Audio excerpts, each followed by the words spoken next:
तो कह रहा है कूल माई ब्रो अगेन, दोबारा मेरी आइज को ठंडा करो। किस लिए? With your storm blow my from here. अच्छा, अब स्टॉर्म तूफान से कह रहा है, वो जो तूफान आता है ना, हवा का तूफान है जिसे कहते हैं गशिंग विंड है, तेज़ हवा चलती है या ये सवीयर हवा चलती, अब उसी के बारे में आ रहा है। हेल्प ले रही है, पहले रेन से ली है, सनशाइन से ली है, ड्यू ड्रॉप से ली है, अब वो कह रही है स्टॉर्म को, तूफान से कह रही है ब्लो, फिर इंपेरेटिव आ गया, ब्लो चलो। ब्लो होता है हवा का चलना, फूंक मारने को भी ब्लो कहते हैं, फूंक मारना, हवा का चलना भी होता है। और ब्लोअर इससे निकला है, ब्लोअर जो हवा देता है, तो ब्लो हवा का चलना भी होता है, ब्लो फूंक मारना भी होता है। अब वो हवा से कह रही है ए हवा चलो, कैसे चलो? चल के उड़ा के ले जाओ मुझे, मीक लगा दिया ना, मुझे उड़ा के ले जाओ, फ्रॉम हेयर यहाँ से, मुझे यहाँ से कहीं दूर उड़ा कर ले जाओ। ए हवा, ए तूफान, मुझे यहाँ से उड़ा के कहीं दूर ले जाओ, यानी किसी और हसीन वादियों में जाना चाहती है वो। She want to take some rest in the lapse of the nature की गोद में वो कुछ आराम करना चाहती है। हवा कहाँ लेके जाएगी उसको? तो नेचर ही है ना, नेचर की गोद में आगे कहेगी कि मैं हवा में उड़ूँ, फ़ज़ाओं में उड़ूँ, आसमान पे उड़ूँ। तो ये मेरी ख्वाहिश है कि मैं अपने आप को रिफ़्रेश कर लूँ। थकती नहीं है वो, मेहनती दिखाई गई है। तो यहाँ भी ऐसी बात की उसने, स्टॉर्म तूफान से कह रही है, storm cool blow me from here, मुझे यहाँ से उड़ा के ले चलो। ब्लो मी होता है फूंक मारो, उड़ा के ले जाओ। यहाँ फूंक से मुराद है जो तूफान चलता है, हवा चलती है, नीचे मेंशन किया उसने, यहाँ से ले चलो विद योर फॉरेस्ट विंड। ये बात आ गई ना। फायरस होता है तूफानी हवा, जिसे कहते हैं गशिंग विंड, जिसे कहते हैं स्वीयर विंड, बहुत तेज़ हवा, स्वीयर विंड, स्वीयर विंड। क्योंकि जो फायरस होता है तूफान, खौफनाक, और फायरस तीसरी डिग्री लगा दी उसने, खौफनाक तरीन हवा, बहुत तेज़ चलने वाली हवा की बात हो रही है। देखिए पिछली एक पोइम पढ़ी उसने ब्रीज लगाया था। ब्रीज का मतलब और होता है, जो मतलब उसने देना होता है वही राइटर ढूंढ के लाता है वर्ड को। यहाँ वो विंड ढूंढ के लाया है, क्योंकि तूफान की बात हो रही है। तो कह रहा है सवीर चलने वाली हवा, मुझे यहाँ से उड़ा के कहीं दूर ले चलो। कहाँ ले चलो? Let me float across the sky, मुझे आसमान में तैरने दो, जैसे बर्ड तैरते हैं हवा में बर्ड उड़ते हैं, मुझे भी है हवा, मेरे में तो पावर नहीं है उड़ने की। I have no wings to fly in the air, but आप मुझे उड़ा के ले जाओ। मैं तो इंसान हूँ, मैं नहीं उड़ सकती, आप मुझे उड़ा के ले जाओ, मुझे आसमान के ऊपर फ्लोट करने दो। फ्लोट करते हैं, हवा में तैरने को भी फ्लोट कहते हैं। अगर शिप जिसे कहते हैं ना कि सैंड है, कोई डेजर्ट है, उसमें चीज़ तैरती है, उसमें तैरने का मतलब होता है उसके ऊपर कोई जो है ना फिसल कर चलना, उसको भी फ्लोट कहते हैं। कोई बर्फ़ के ऊपर जहाँ स्नो फॉलिंग के इलाके हैं, जहाँ स्नो एरियाज़ हैं, वहाँ जो स्लेजेस बनाई जाती हैं ऊपर चलने के लिए, उसको भी हम स्लिपरी कहते हैं, उसको भी फ्लोट कहते हैं। तो फ्लोट हवा में भी, डेजर्ट में भी, इसी तरह जो है वो स्नो के ऊपर भी, इन सारों के लिए फ्लोट ही यूज़ करता है, ताकि मैं तैर सकूं। कहाँ तैर सकूं? अक्रॉस द स्काई, आसमान के ऊपर। मैं आसमान पे तैरना चाहती हूँ, तुम मुझे उठा के ले चलो। Till I can rest again, हत्ता कि मैं दोबारा रिचार्ज हो जाऊँ। यहाँ रेस्ट का मतलब है रिफ़्रेश, कि मैं फ्रेश हो जाऊँ दोबारा। यहाँ रेस्ट का मतलब आराम नहीं है, रेस्ट का मतलब यहाँ है फ्रेश। अगेन लगा दिया, दोबारा मतलब रिफ्रेश। टिल हत्ता के मैं, टिल का मतलब हत्ता के मैं दोबारा चार्ज हो जाऊं, हत्ता के मैं दोबारा इस काबिल हो सकूं कि सुबह का काम जो मेरे सामने पड़ा है, न्यू डे ब्रेकिंग है, जो नया दिन चढ़ना है, उसके काम के मैं काबिल हो सकूं। Till I can rest again, ताकि मैं दोबारा आराम कर सकूं, दोबारा रिफ़्रेश हो सकूं, दोबारा मैं अपने आप को रिचार्ज कर सकूं, दोबारा मैं अपने आप को रिफिल कर सकूं। तो आपने देखा 10 लाइनों में उसने अपने काम बताए हैं। अब वो नेचर से हेल्प ले रही है। और भी इधर भी चलते हैं हम लोग। तो यहाँ आ रहा है next stanza, fall gently snowflakes. फिर देखें, फिर इम्पेरेटिव है। अब सारों में इम्पेरेटिव यूज़ कर रहा है वो, क्योंकि वो उसको पूछ रहा है उससे, मुझे ले चलो, मुझे ये करो, मुझे ये करो, मुझे ये करो। यही तो कह रहा हूँ, यही तो इम्पेरेटिव यूज़ होता है। फॉल फिर वर्ब आ गया है, जेंटली होता है सॉफ्टली, यहाँ उसने सॉफ्टली लगाया था इधर, और यहीं उसकी बात को उसने वर्ड बदल दिया है, जेंटली। फॉल जेंटली सॉफ्टली, मेरे ऊपर गिरो। किसको कह रहा है? बर्फ़ को कह रहा है, स्नो को कह रहा है जो ऊपर से गिरती है। और आपको पता है कि जो ऊपर से बर्फ़ गिरती है वो ऐसे नहीं आती कि बर्फ़ का टुकड़ा आपके सर में आके लगता है, ऐसे नहीं होती। वो एक रुई के गालों की तरह नीचे आती है, सॉफ्ट सॉफ्ट होती है, उसमें वो डेंस नहीं होती, वो थिक नहीं होती, थिन होती है, वो पतली पतली होती है, वो लाइट वेटेड होती है, वो जो कि उसके अंदर जस्ट लाइक फोम, एक फोमी होती है। वो बाद में ज़मीन पे गिरने के बाद वो हार्ड होती है, फिर वो डेंस भी होती जाती है। लेकिन अब बात कर रहा है जो न्यूली फॉलिंग स्नो की बात कर रहा है, जो अब गिर रही है उसकी बात कर रहा है। कह रहा है बर्फ़ के गालों गिरने वालों मेरे ऊपर, बर्फ़ के जो गाले हैं, that is a piece of newly fallen snow, नई गिरने वाली बर्फ़, दैट इज़ लूज, वो लूज होती है, दैट इज़ थिन, वो थिन होती है, नॉट थिक, वो खुली खुली जिसे कहते हैं कि not dense, opposite of dense is thin, thick and thin, these are opposite words. तो कहता है उनकी बात कर रही है स्नो के गालों, या स्नो के गिरने वाले पीसीस, या बर्फ़ के गिरने वाले टुकड़ों, फॉल जेंटली, मेरे ऊपर आराम से गिरो। यहाँ भी ड्यू ड्रॉप्स को कहा था उसने कि मेरे ऊपर आराम से गिरो, यहाँ स्नोफॉल को कह रही मुझे आराम से मिलो, मैं थकी हुई हूँ, मैं आपकी गोद में आराम करना चाहती हूँ, I want to sleep in your lap, मैं तुम्हारी गोद में सोना चाहती हूँ। रोकती नहीं है वो स्नो को, कहती मेरे ऊपर गिरो, लेकिन कैसे गिरो, कवर मी विद वाइट, मुझे सारे का सारा वाइट कर दो, कवर मी, ढांप दो मुझे। फिर इम्पेरेटिव आ गया, मी मुझे, विद साथ, वाइट सफ़ेद, मुझे सफ़ेदे के साथ ढांप दो। सफ़ेद बर्फ़ होती है, स्नो होती है, यही कह रहा है कि मेरे ऊपर इतने फ्लैक्स गिरो, इतने फ्लेक्स गिरो, ए फ्लेक्स, ए स्नो फ्लेक्स, ए स्नो के पीसेस मेरे ऊपर गिरो, इतने गिरो, इतने गिरो, इतने गिरो कि मैं क्या हूँ, मैं कवर हो जाऊँ उसके अंदर, और मैं सारी की सारी वाइट हो जाऊँ। फिर जब सारी वाइट हो जाऊँगी, ज़ाहिर है उसको टच करेंगे, उसके जिस्म को किस करेंगे, वो उसके जिस्म को वो टू टच करेंगे वो उसके, तो यही उसने कहा है आगे, cold icy kisses and let me rest tonight, ये बात उसने की है। ये जो ऊपर बर्फ़ गिरेगी, आप मुझे बताए जो बर्फ़ के फ्लेक्स गिरेंगे, क्या ये फ्लेक्स ठंडे होंगे, गर्म होंगे, ठंडे होंगे ना। उसे कहा है कोल्ड आइसी किसेस, और मुझे ये ठंडी यख किसेस दो, यानी कि मुझे टू टच, मुझे टच करो, बर्फ़ ए बर्फ़ मेरे ऊपर गिर, मुझे टच कर, मुझे तेरी टचिंग अच्छी लगती, मुझे तेरी किस अच्छी लगती है, मुझे तेरा चूमना अच्छा लगता है मुझे, क्योंकि तू एक ऑब्जेक्ट ऑफ नेचर है।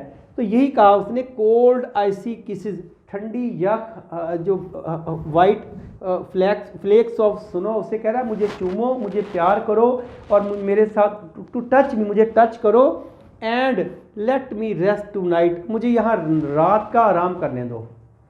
ये बर्फ़ के नीचे वो आराम करना चाहती है। फिर दे लेट मी, लेट कहते हैं इजाज़त के मानों में आता है, लेट मी डू, मुझे करने दो, लेट मी गो, मुझे जाने दो। जब भी लेट आता है अपने साथ एक और वर्ब लेता है। मेरी एक लेट के ऊपर एक अलग से वीडियो है, if you want to get something new about let you may watch my video on my channel. So let जब भी लगाते हैं साथ एक और वर्ब लगता है। तो कह रहे हैं लेट मी रेस्ट, मुझे रेस्ट करने दो, टू नाइट, आज की रात, आज की रात रेस्ट करने दो। सुबह तो न्यू डे ब्रेकिंग है, नया दिन चढ़ जाना है, तो मुझे अपने काम पे दोबारा मैंने जाना है। ये किसको कह रही है? स्नो फ्लेक्स को कह रही है। बारिश के जो स्नो के गाले हैं, गिरने वाले जो उसके पीसेस हैं, उन्हें कह रही है लूज पीसेस।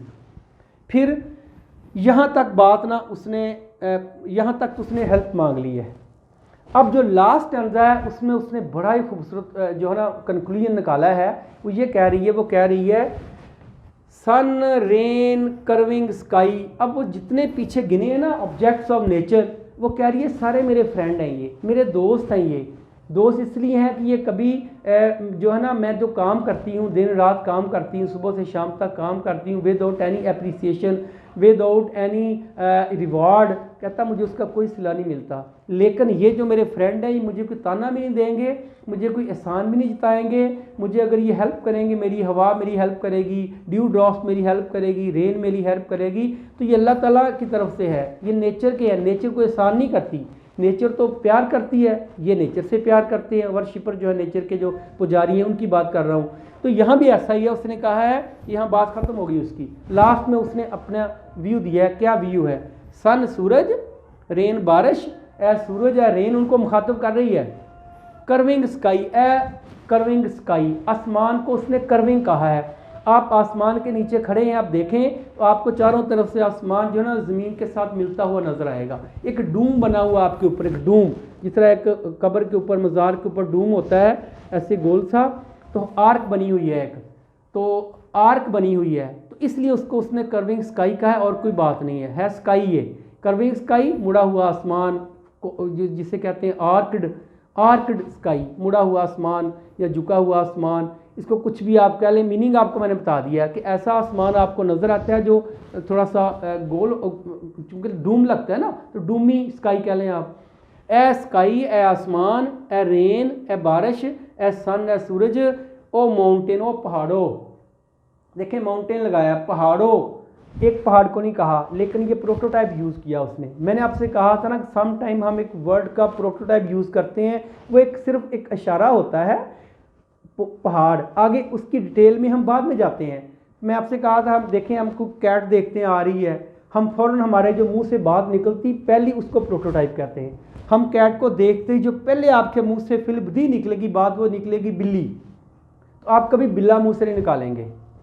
वैसे ये it varies culture to culture, हर कल्चर में वेरी करता है, शायद कहीं बिल्ला कहते हैं तो फिर बिल्ला ही निकालेंगे मुंह से। इसी तरह आप किसी हाथी को देखते हैं, एलिफेंट को देखते हैं, कभी हथनी नहीं कहेंगे, उसको देखते ही जो आपके मुंह से पहला वर्ड निकलेगा वो हाथी निकलेगा। तो ये जो हम पहली बात करते हैं ना, तो एक पहली बात उसने कहा माउंटेन, पहाड़। अब पहाड़ क्या है, कितने हैं, कहाँ हैं, वो अलग मामला है, वो बात की बात है। फिर पहाड़ भी, सन भी, सूरज भी, बारिश भी, स्काई भी, आगे ओशियन, समुंदर भी, सारे के सारे, ये सारों को अपना फ्रेंड कह रही है। देखें एंड पे लीफ, पत्ता होता है, लेकिन उसने फिर देखो एक लीफ लगाया है। एक लीफ की तारीफ तो नहीं कर रही ना वो, लीफ से यहाँ दो मतलब हैं, एक ट्री को कहा उसने लीफ, एक उसने लीफ प्लूरल है, लीव्स, पत्ते, पत्तों से कह रही है जिनके ऊपर से वो ड्यू ड्रॉप्स गिरते हैं। फिर आगे स्टोन से कह रही है, वो पत्थरों से कह रही है, ए पत्थरों, ए दरख्तों, ए समुंदरों, ए पहाड़ों, ए आसमान, ए रेन, बारिश, ए सूरज, क्या करो, आगे और भी कुछ कह रही है। स्टार शाइन, मून ग्लो, अब स्टार को भी कह दिया उसने, क्योंकि स्टार चमकते हैं, आपको पता है मून नहीं चमकता। मून जो स्टार है ना, they have their own lights like fire ball. Star जो होते हैं उनकी डेफिनेशन ही ये है कि उनकी अपनी लाइट होती है लाइक फायर बॉल, दे ब्राइट, वो चमकते हैं, दे शाइन, वो चमकते हैं। But moon is not star, तो मून जो है ये इसकी अपनी रोशनी नहीं होती, ये सूरज की रोशनी को रिफ्लेक्ट करता है फिर चमकता है, इसलिए उसने शाइनी भी लगाया, शाइनी लगाया, उसने ग्लो लगा दिया है। क्योंकि बात और है, चमकता ये भी है, चमकता ये भी है, चमकने में फ़र्क है। वो चमकने की इंग्लिश अलग अलग लगाई उसने। स्टार से कह रहा है स्टार, चमकता हुआ सितारा, और मून ग्लो, मून की रोशनी, चांद की रोशनी और सूरज की रोशनी दोनों मुराद हैं। इनको भी उसने अपने दोस्ती में शामिल कर लिया है। फिर और देखें, इन सारों को दोस्ती में शामिल करके ये जो 5, 6, 7, 8 वर्ड आए हैं ना, इन सारों को अपना दोस्त करके आगे आखिर पे वो फाइनल टच दे रही है। वो कह रही है यू आर ऑल, तुम सारे के सारे जो हो, दैट जो हो, I can call my own, मैं तुम्हें अपना कह सकती हूँ। सारों को कह रहा है, तुम्हें सारों को मैं अपना कह सकती हूँ, क्योंकि तुमने मेरे ऊपर कोई एहसान नहीं करना, तुमने मेरे ऊपर कोई जो है ना वो मुझे कुछ जिताना नहीं है एहसान करके। तुम तो ऑब्जेक्ट ऑफ नेचर हो, तो नेचर जो है वो सबकी होती है, सब उससे प्यार करते हैं, मैं भी उससे प्यार करती हूँ, वो भी सबसे प्यार करता है। तो ये ब्यूटी ऑफ नेचर था। तो ये कह रही कि मैं जो है वो तुम सब मेरे हो, तुम सब मेरे फ्रेंड हो। तो बेटे मैंने अपनी कोशिश की कि आपको इसको अच्छी एक्सप्लेनेशन दे सकूं। इसमें और बहुत सी बातें हैं, लेकिन ये वीडियो बहुत लंबी हो जाती है फिर, तो अब इसके अलग से एक वीडियो बनेगी जिसके ऊपर इसके जो पैरामीटर हैं, इसके जो इसमें राइमिंग स्कीम आई है, इसमें जो फिगर ऑफ स्पीच यूज़ हुए हैं, इसके जो वर्ड मीनिंग है, इसके जो पेयर ऑफ वर्ड्स हैं, इसके ऊपर जो इसके डेनोटेटिव मीनिंग और कोनोटेटिव मीनिंग है वो इसके अंदर है। इसके अंदर एक और दुनियाबाद है, तो उसको हम छेड़ेंगे तो ये तो 1.5 घंटे की चली जाएगी। तो हम इतना ही करेंगे, एक्सप्लेनेशन दे दिया आपको। अब दूसरी वीडियो में इसके एनालिसिस होगा, वो उसमें अलग अलग बातें होंगी, फिर जो मैंने बताया वो इसमें निकलेंगी। तो इसका थीम क्या निकला? फिर थीम ये निकला उसका theme, what is the result of this poem, what the writer wants to teach you via this poem. इस पोइम के ज़रिए वो आपको क्या बताना चाहता है? वो बताना चाहता है domestic women spends mechanical life. ये जो घरेलू औरत है, और सिंगल, उसने सिंगल यूज़ किया है तो मैंने भी सिंगल यूज़ किया है। जो घरेलू औरत है या हाउस वाइफ है, वो कहता है स्पेंड्स मैकेनिकल लाइफ, वो एक मशीनी ज़िंदगी गुजारती है। Without any reward and appreciation, बगैर किसी रिवार्ड के, किसी सिले के और बगैर किसी तारीफ़ के। क्योंकि बच्चों की परवरिश करना, घर संभालना ये औरत की ज़िम्मेदारी है, और ये जो काम करती है वो बगैर किसी एप्रिसिएशन के, बगैर किसी रिवार्ड के काम करती है। ये उसने लिखा है। फिर लिखा है after pretty tough work. Pretty tough, देखे दोनों अलग वर्ड यूज़ किए हैं, लेकिन दोनों का मतलब है एक ही है, सख्त मेहनत के बाद, सख्त काम करने के बाद। After doing work all the day, सारा दिन काम करने के बाद क्या होता है, शी गेट्स टायर्ड, वो टायर्ड हो जाती है। एंड वांट, और चाहती है, टू रिचार्ज, और अपने आप को रिचार्ज करना चाहती है, अपने आप को जिसे कहते हैं ना कि रिपेयर करना चाहती है, अपने आप को रेडी करना चाहती है। एंड रीफिल, और दोबारा भरना चाहती है। जो चीज़ उसके अंदर से निकल गई थी, पावर, करज, हिम्मत काम करने की, वो जो खा वो फिज़िकल हो खा वो स्पिरिचुअल हो, उसको वो रीफिल करना चाहती है। और हर सेल्फ, अपने आप को, in the lap of the natural object, कुदरती जो ऑब्जेक्ट्स हैं उनकी गोद में, उनकी गोद में बैठकर वो अपने आप को सुकून देना चाहती है, सोलेस देना चाहती है, सेटिस्फिक्शन, नेचुरल ऑब्जेक्ट की गोद में बैठ के वो ये करना चाहती है। For the new breaking day, नया दिन की तैयारी के लिए, ब्रेकिंग डे आने वाला दिन जो चढ़ना है अभी, उसके लिए वो अपने आप को तैयार कर रही है। She considers them her friends, वो उनको अपना दोस्त समझती है। मेड समझती है, मेड भी दोस्त होता है, फ्रेंड होता है। एंड कॉमरेड समझती है, कॉमरेड भी फ्रेंड होता है। फ्रेंड के 3 उसने यूज़ किए हैं वर्ड फ्रेंड के लिए। कॉमरेड भी फ्रेंड होता है, मेट जो है मेट भी फ्रेंड होता है, और फ्रेंड भी फ्रेंड होता है, और भी होता है, चम भी फ्रेंड होता है, और भी हो सकते हैं कोई। तो अब उसने कहा है कि तुम सारे मेरे दोस्त हो, बिकॉज, क्योंकि, इसलिए ये सारे दोस्त हैं चूँकि they do not remind their favour, वो एहसान नहीं जताएंगे। दे से मुराद है, दे से मुराद ये सारे जो ऊपर गिने ना उसने ऑब्जेक्ट्स जो इसकी हेल्प करेंगे। कहता है मैं इनको अपना दोस्त इसलिए कहती हूँ कि ये कभी भी मुझे अपना एहसान नहीं जताएंगे, कभी मुझे ताने नहीं मारेंगे, लाइक ह्यूमन बीइंग, जैसे इंसान करते हैं। Thank you very much for watching my video till